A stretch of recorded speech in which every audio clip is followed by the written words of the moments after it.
Well. I've had my coffee. I had my little morning exercise on my exercise bike, my coffee, my breakfast, and all of that. Earlier today, I made a video about Miss Maxwell and the cover up. And on the screen, I typed out that this all began and it was part of the plan, and I accidentally put September of 2025, which obviously isn't here yet. Clearly, if you have any clue, you know that I meant September of 2024, boo. Now, a lot of you are saying, what went on in September of 2024? How do we know that the plan started then? Baby, I've been following everything that has to do with the Orange Man. And in September, they were very confident of their win. Hell, we had Ken Paxton up on stages saying that, as a matter of fact. You know, the little deal with Alonia Muskrat and all of that. And it just so happens that in September, when they were bragging that they were going to win, that they had a plan for the Orange Man, is the same exact time that Miss Maxwell first started her appeals. They were rejected then. He did not yet have control over the DOJ in the Supreme Court in September. So she tried again at the end of November, after the big test, after the day he won. Yes, hun. And it didn't go through then either, because he really wasn't up there. He had not been confirmed yet. He was confirmed on the 20th. On the 21st of January, baby. All of a sudden, the Supreme Court accepted Miss Maxwell's appeal. They granted her the ability to be heard in court, you see, directly one day after we inaugurated Daddy. I'm sure that's all just coincidence, right? This has been the plan from the beginning. I said it the other day when I made a video about the Supreme Court docket, when I showed the whole entirety of the internet. Look here, see? She's on the Supreme Court docket, baby. And how it kept getting pushed back. Yes, every month it got pushed back again and again and again. Because it wasn't the right time to defend her orange friend. And now today, they're saying it's all a hoax and they're on their way to talk to Miss Maxwell to hear what she has to say. This has always been the plan. The cover-up for the Orange Man. And what I think MAGA cannot see clearly, dear, is for me and you, this has nothing to do with the Orange Fool.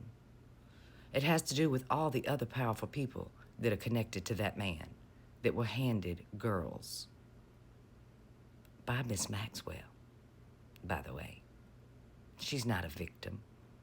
Some people seem to believe that she's always been a victim. Let me clarify something for you. As a victim, boo.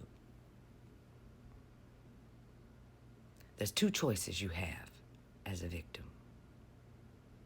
You can leave the moment you get a chance. You can untie yourself from the chains that bind you in that basement of deplorable activities and take off out the door and never look back.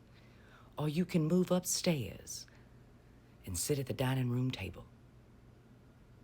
You're no longer a victim when you decide to come out of the basement and move into the house.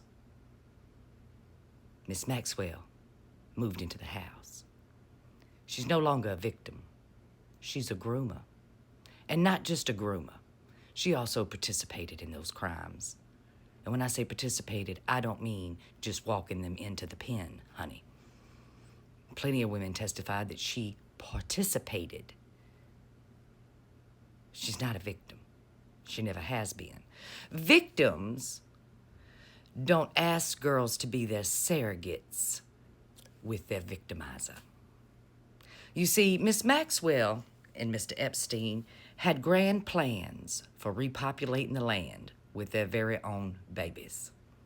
They asked girls to be surrogates for them.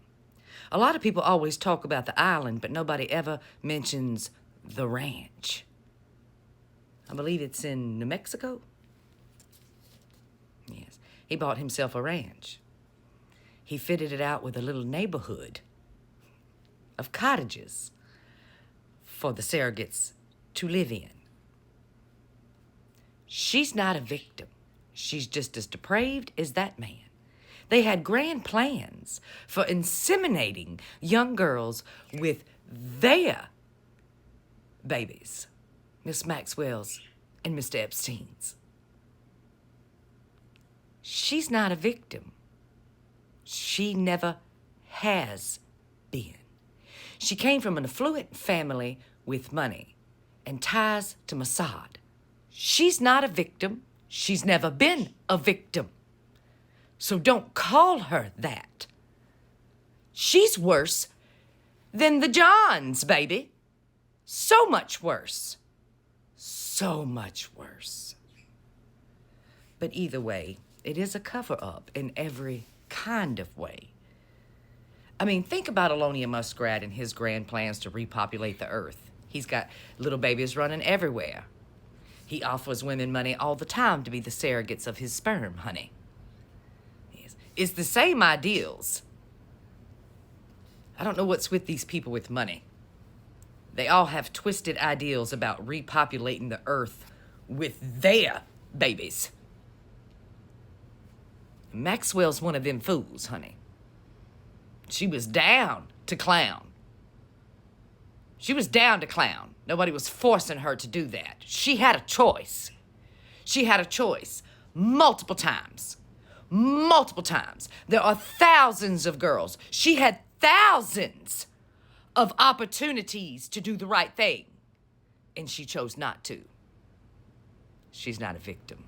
She's a perpetrator. Anyway, there's some other things that I want to talk about today, so I'm going to be back expeditiously with some tea, and we're going to break down some more about Project Esther, you see, because I left people a bit confused yesterday when they went to search up Project Esther. So I'm going to explain to you how the Heritage Foundation site is propaganda and what the purpose of that propaganda really is at the end of the day. I said it yesterday, but I'm going to explain it more clearly. So I'll see you in a second, dear. But either way, it's a cover-up today. It's a cover-up today.